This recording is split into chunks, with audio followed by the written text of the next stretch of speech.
I'm Dwayne Brown. Tonight on KPBS Evening Edition, more on the controversy surrounding Mayor Bob Filner with talk from Council President Todd Gloria. And another big wildfire is burning in Southern California. Tonight we take a look at the dry and dangerous conditions here in San Diego. And if you wanted a pass to Comic-Con and couldn't get it, there's an alternative. We'll give you a look at San Diego's GamerCon. KPBS Evening Edition starts now.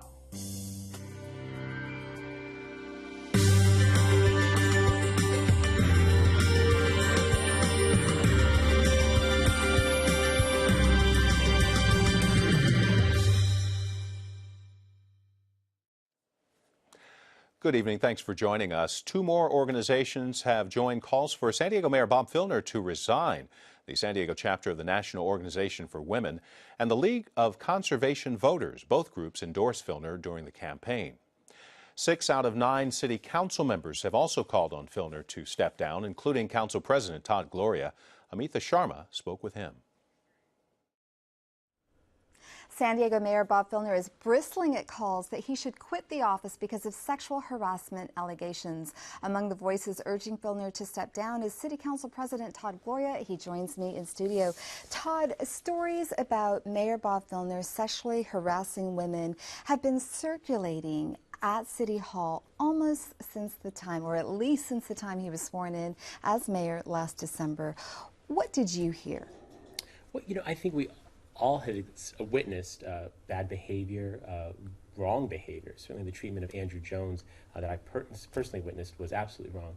The nature of the allegations that have been coming out in recent days really exceed anything that I had ever heard of, certainly to the level of potentially criminal activity, and that's why you see myself and so many others now calling for the mayor to step down. Had you ever personally witnessed the mayor sexually harassing a woman at City Hall? No, I did not, and not anything like what is described. I mean, I did witness what I thought was very inappropriate behavior with Andrew Jones, having him forcibly removed from a room in a very volatile and kind of difficult manner, but nothing like what we heard from 3 people yesterday. Okay, in an interview with Univision in San Diego yesterday, the mayor had this to say about the sexual harassment allegations against him. Let's take a look. I brought this on through my own personal frailties. And the biggest monster right now is, inside me, which we will deal with. But obviously, but when you're a mayor who's trying to do change, people will take advantage of that. And I think people, will have to account for their own motivations in all this. But I'm confident that at the end of the day, after a fair process, I'll be vindicated. And then we're going to move forward on the big vision that I have for San Diego and our future. What are your thoughts about the mayor's characterization of his behavior and the situation itself? Well, I think that the mayor's admitting to harassment, the mayor's acknowledgement that he's done things wrong in the past, his own self-characterization of needing help and being a monster, I think are all concerning to every San Diegan and proof that he's not capable of governing our city. Todd, it appears that there are 2 factions that have developed within the San Diego Democratic Party. There are those who say, look, Bob Filner is entitled to face his accusers. The women who are accusing him of sexual harassment need to come forward. They need to make their stories public. They need to make themselves public. And then there are others who are saying, look, Bob Filner knows what he's done. He knows we know what he's done. Let's spare everyone the painful process of making public embarrassing details. You've called for him to resign without the accusers going public. Why is he not entitled to due process? Well, he's certainly entitled to due process, but I don't believe he needs to do that while mayor of the city, the 8th largest city in the country. The fact of the matter is the mayor has admitted to bad behavior. He has not denied any of the claims that came out yesterday. In fact, he's noticeably silent on it. The fact that he's not interacting with constituents any longer, that he's holed up into his office, I think tells the public everything they need to know. At the end of the day, people elect us to office to yield results for constituents. It is quite obvious that the mayor is not capable of doing that for our city any longer, and he should go. Within the Democratic Party, yes, this is difficult. Yes, he's the highest elected Democrat in our city, and we want him to be successful. But we know he can't be successful any longer, and whether as a San Diegan or as a Democrat, we should all stand up and say he should resign. The mayor also spoke to KUSI, and he said despite the allegations, city business is getting done. Here's more of what he said. The city will continue to be governed at a very high and effective level. Walt Eckert, who governed the county for 14 years, as one of the best local governments in America, is in charge. And they're going to be insulated from these other processes. So I want to assure the people of San Diego that the city is going to be well governed while we deal with the process of these what might be investigations. So is that true? Is the city's business getting done? Well, the city council is going to make sure that we get the city's business done, but it'll be in spite of the mayor. His hires were terrific, but we don't have a staffing problem at City Hall. We have a mayor problem at City Hall.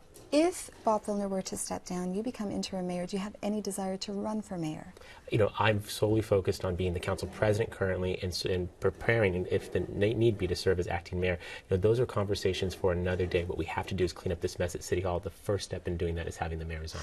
Okay, and very quickly, Walt Eckhart will be running the city. I understand that Mayor Jerry Sanders' former aide, Chris Michelle, might be joining city staff. Have the Republicans staged a coup because of Mayor Filner's alleged indiscretions? No, I don't think that's the case at all. I think what the mayor's doing is fairly strategic in bringing on capable people of running the city. They can help him run the city, but it's obvious he cannot run the city. That's why he must resign. And we've got to close it there. Todd Gloria, thank you for coming in today. Thank you. And as you just heard, the mayor has hired a new interim chief operating officer, Walt Eckert. KPBS Metro reporter Sandia Dirks wondered if this new development will help the mayor weather the storm. So, Sandia, who did you talk with about this? Well, I called up Steve Erie. He's a political scientist. He wrote the book Paradise Plundered. So he's trained his eye on San Diego politics for a long time. And I asked him, what is going on behind the scenes? The mayor won't resign. He is fighting for his innocence. Fellow Democrats, as you just saw, are telling him to step down because he isn't in control of the city. And Erie admits that right now the mayor's office is basically in receivership. But he told me not to make too much out of the fact that Filner has brought in a conservative Republican to run his office. Certainly this is an attempt to build rapport with the business community. I wouldn't call it a Republican coup. If you know anything about Bob Filner, right? I mean, he's not going to tremendously surrender power. Which, of course, is pretty obvious from the past week. So he says the mayor may take a step back, but he says the mayor is still in control. And, he also says the mayor needed this. The last mayor even needed this. Erie says the mayor's office was kind of a mess, and it wasn't just the business community that felt slighted. So did Democrats and progressives who had campaigned and voted for Filner. Erie says they all felt locked outside the castle gates. So he says no matter what, there needed to be better management in the mayor's office. Did he have any thoughts on how the scandal would turn out? He kind of alluded to that. Will he resign, the mayor, or will he stay on? Well, he says there are basically two ways for a mayor to leave office, recall or felony conviction. But he also says the best time to be embroiled in a scandal in San Diego is the summer, because even while we, the chattering classes, can't stop talking about this, a lot of people are down at the beach, and these things can blow over. He also noted, look, these are very serious charges, and they should not be taken lightly. KPBS Metro reporter Sandia Dirks. The city attorney says he will represent San Diego if a sexual harassment claim or lawsuit is filed, but he has not been asked to represent the mayor. Filner has retained a private attorney in the case. Jan Goldsmith says he has no comment on the mayor's decision. Of course, you can find links to our coverage of the mayor's troubles and the documents released by Filner and his detractors. We've got a special section called the Filner Files. You can find it at kpbs.org/news/Filner.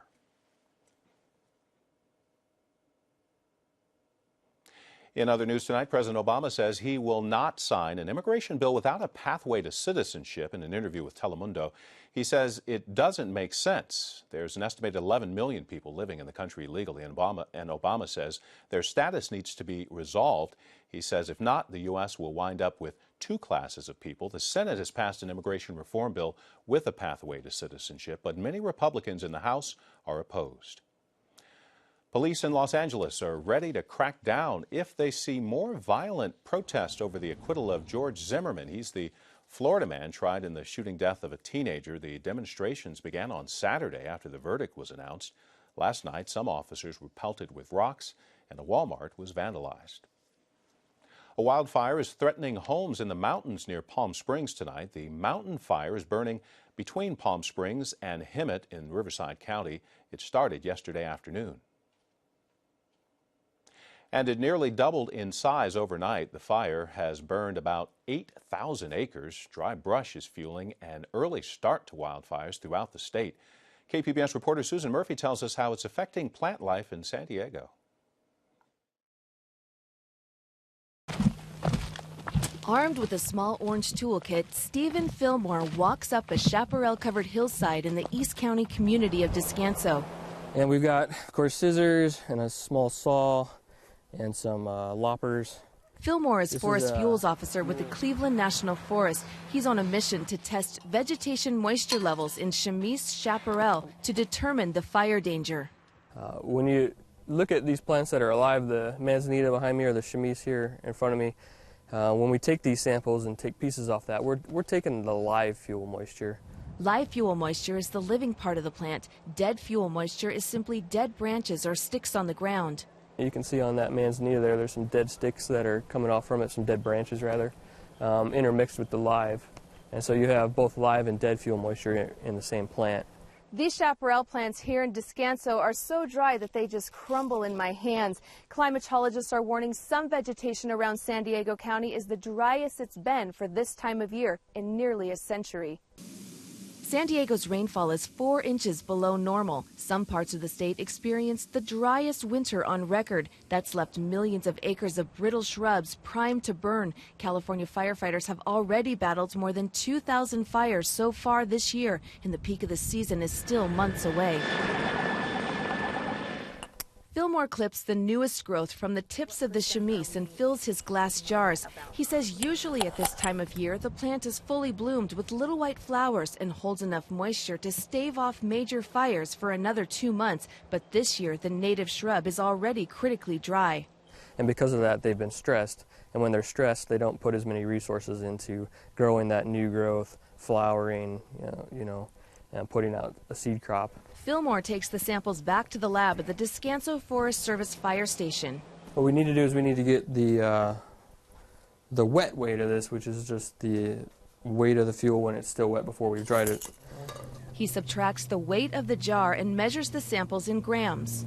So this is 200 grams, so we record the 200 grams as the wet weight. And we just simply put that in the oven at 212 degrees Fahrenheit. And cook it for about 24 hours. The oven cooks away the remaining moisture until the samples are bone dry. After they're done cooking, Fillmore calculates the fuel moisture percentages. This one was 200 grams when we put it in the oven, and it's now 194 grams, so it's lost 6 grams of moisture. The samples all measure below 60% fuel moisture, which is in the critical threshold for fire danger. It has dropped 8% from last month. The lowest they go is about 50%. At that level, the plant basically shuts down and stores all remaining moisture in its core until it rains again. Fillmore says dry vegetation is a huge concern among the fire community because low fuel moisture creates greater fire intensity and higher and faster moving flames. The energy that the fire is putting into sustaining itself gets lost when it's trying to evaporate off that moisture. When it's not having to do that, then the fire can put more energy into the flame lengths and how fast it moves. Fillmore trains firefighters on fuels because he says the environmental awareness can be life-saving on the front lines of a raging fire. The more that they know about the fuel moistures and all the other sort of environmental parameters that are happening on a fire, conceivably the safer they will be. The fuel moisture data is also passed on to fire and weather officials throughout the county and state who determine when to issue fire alerts and red flag warnings. Say tomorrow we're at 100 degrees. The fuel moistures are at 60, which is we consider a critical fuel moisture, and then you get a fire on a moderately steep slope.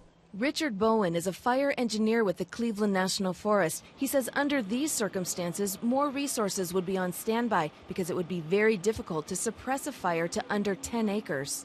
If it goes over, say, 10 acres, that's when it's reached its resistance to control, where it's going to take a lot more resources, a lot more planning, a lot more everything to get it under control.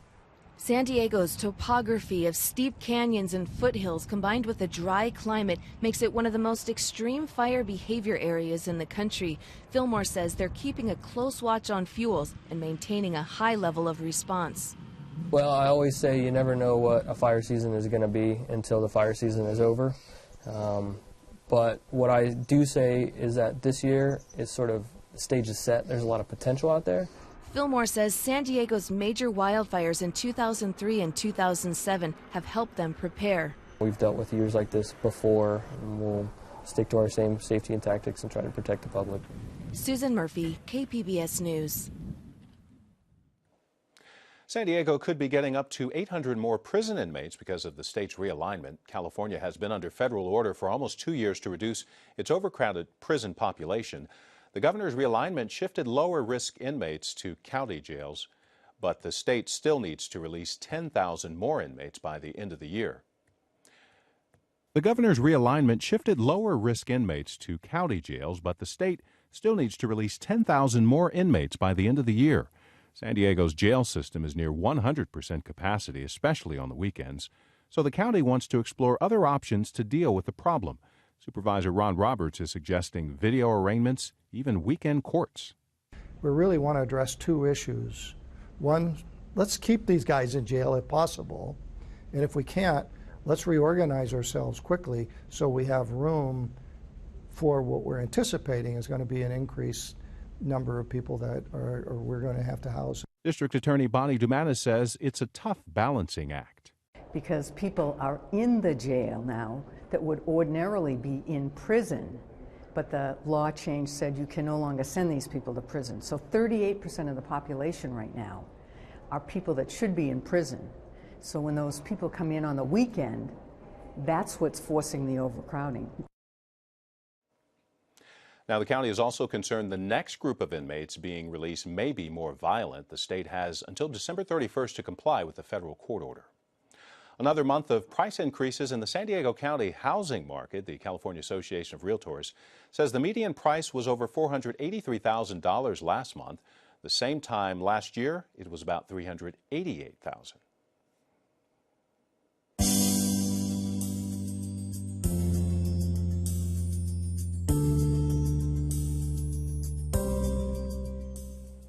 We recently told you about a new study by scientists at Scripps Research Institute showing there's another drug more potent than meth.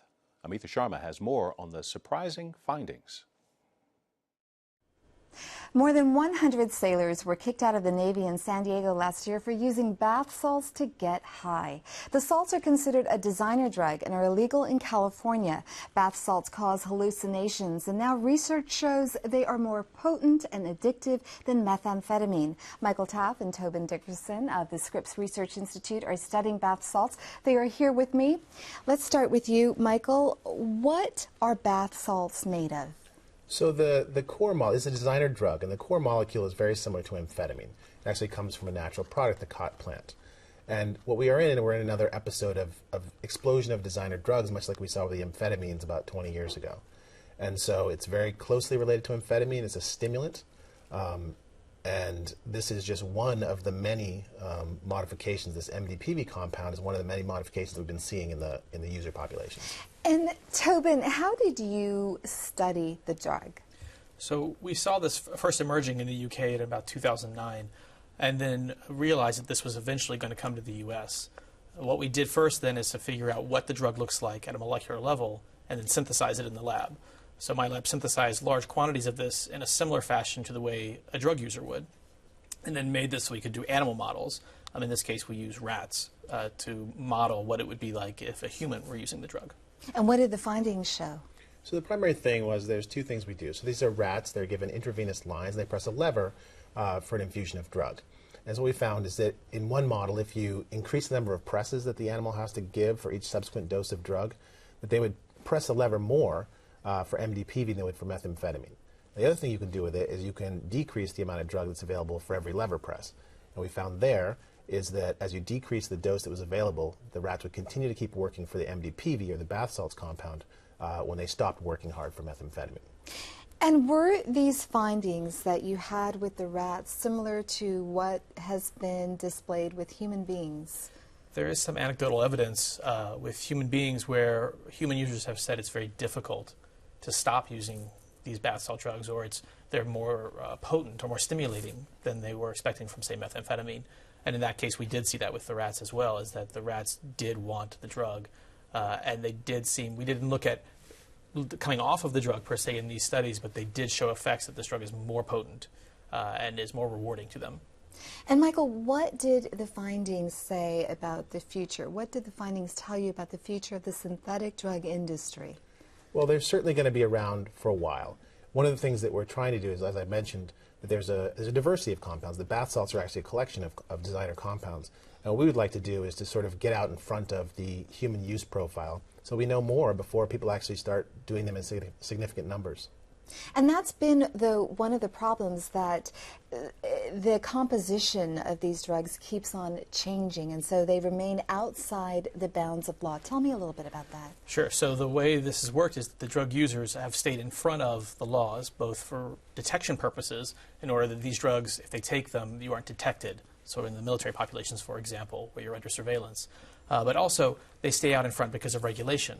So this compound MDPV was scheduled in an emergency procedure in 2011, but now the drug users have already moved on, and there's already new cathinones that are out that there's no studies on, and there's no idea of, are they more powerful stimulants than methamphetamine? Do they have other effects?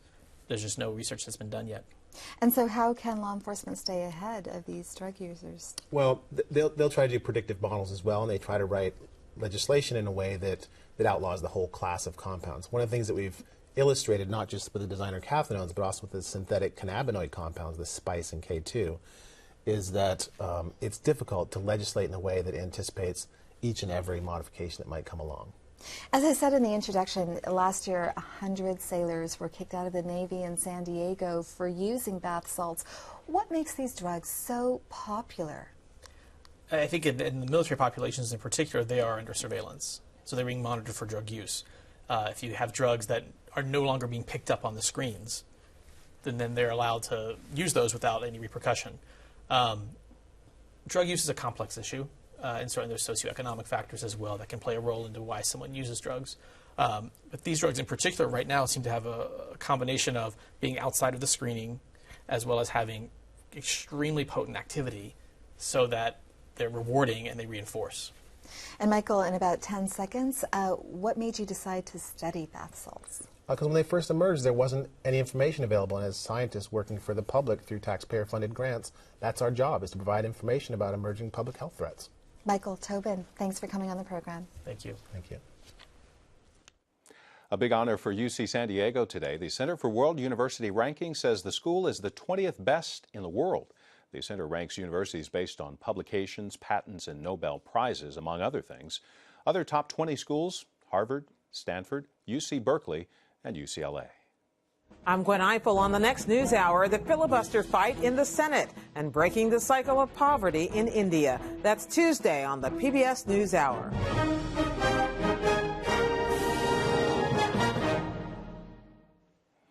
If you're not among the 130,000 lucky enough to get into Comic-Con this week, then you might want to check out GamerCon.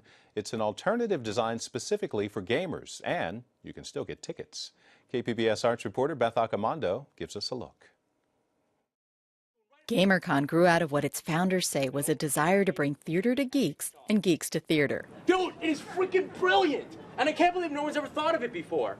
A raid in the middle of the afternoon while half the players are at work and the other half are at school. Brian Belowski and Walter Meyer created a play called Gamers that they wanted to stage at Comic-Con. But there really wasn't a place for live theater at the pop culture convention. That's where 10th Avenue Theater stepped in. We had a chance to borrow the 10th Avenue Theater. Jeff Cotta, who owns it, Brian had met him and said, my theater's sitting empty, why don't you do it here? That was 4 years ago, and GamerCon not only served up geek theater, but also 4 floors of gaming activity and art. So on the first floor, they'd find the video game arena, which is 28 consoles and 4 PCs, so that people can play in tournaments and they can also play against other people at the convention. Moving up from there, they'd find our tabletop lounge, which has got role-playing games, board games, card games, Retrocade, which is all the classic video game systems of old, everything from Atari up through Nintendo, original Nintendo, through the last Nintendo to come out. Moving up from there, they'll find the Geek Theater, which is obviously what brought us to GamerCon. Moving up from there, we get to the gaming art exhibit. And then moving up from there, the roof where we are with this beautiful view of San Diego. We have events every night ranging from live music to comedians. GamerCon prides itself on being small, intimate, and still with breathing space. It runs simultaneous to Comic-Con July 18th through the 21st. A week-long pass is $50, with the gaming rooms open from 2 p.m. to 2 a.m. at the 10th Avenue Theater. Beth Accomando, KPBS News. Temperatures are going to start warming up about 80 on the coast by Thursday. Upper 80s for the inland valleys. There's a chance of thunderstorms in the mountains later in the week. Thunderstorms are also in the forecast for the desert.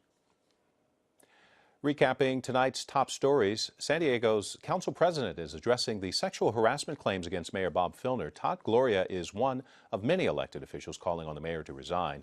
In an interview today, he said he's never witnessed Filner mistreating women, but I did witness what I thought was very inappropriate behavior with Andrew Jones, having him, forcibly removed from a room in a very volatile and kind of difficult manner, but nothing like what we heard from 3 people yesterday. The whole interview and all of tonight's stories are online at kpbs.org/evening edition.